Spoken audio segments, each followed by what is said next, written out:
Okay, so now that we have our skills, let's build our predict function. Okay, so I'm going to go through all the little bits of this code and then I'll pan out and run it real quick. Okay, so I'm going to do a page with sidebar because that's what I always do. You know, in Shiny UI, Shiny User Interface, I'm going to tell the people that this is a diabetes prediction algorithm. In my sidebar panel, it's going to take as numeric input, it's going to take something ID labeled glucose, and then I'm going to tell them what to put it in. And of course, I'm going to give them the units because I would be a monster if I didn't give them the units, right? That's really bad form. And then min, max, step size 5, put a default level as 90.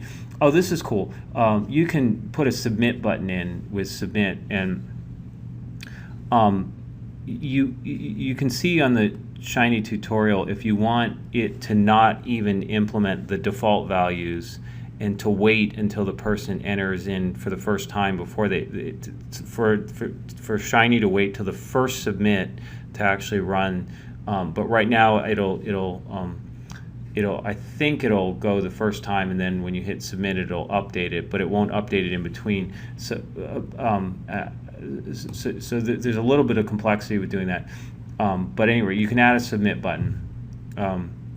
I think it's called a go button if you want to actually predicate action even in the first instance with depressing the go button, which is a bit much for this class. I think we just want, you know, a submit button for right now.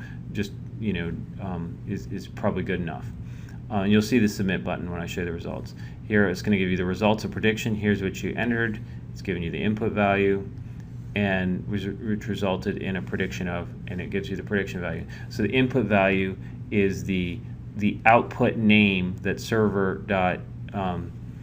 my server.r function labeled, and so this is going to print it out. And my prediction is the label name that my server.r function labeled prediction, whereas glucose is what my UI sidebar panel numeric input labeled as glucose. Okay, so let's go to the next thing, which is my server. So you can put your function up here at the beginning, or you can do an include statement or a source statement in case it's a long thing. So here's my function, and here it's function input output. Here's my input, my output value.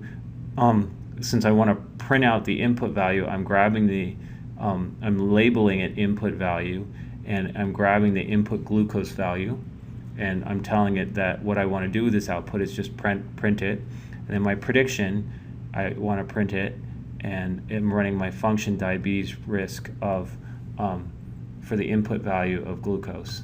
Okay? So hopefully this should be pretty simple to follow. So here's the result. You get to click on glucose, whatever you want, you hit the submit, and it says you entered, which resulted in a prediction of blank. So let's actually run it. So here it is in a tab for Chrome for me. Notice it runs the first one. If you want this submit button to not run the first one, then you have to program in, I think, what they call a go button, which it's not too hard, but let's I want to just focus on the core, you know, getting kind of core functionality out. So let's say I wanted to predict at 1:15. Now it won't go until I submit. So you can see it. You put it in. So you want a submit button if the calculations take kind of long. If they go really fast, then why bother? Just have it update it real time. I do think it's generally good form to re-show the person the value that they entered. But there you go. That's what it gets for you.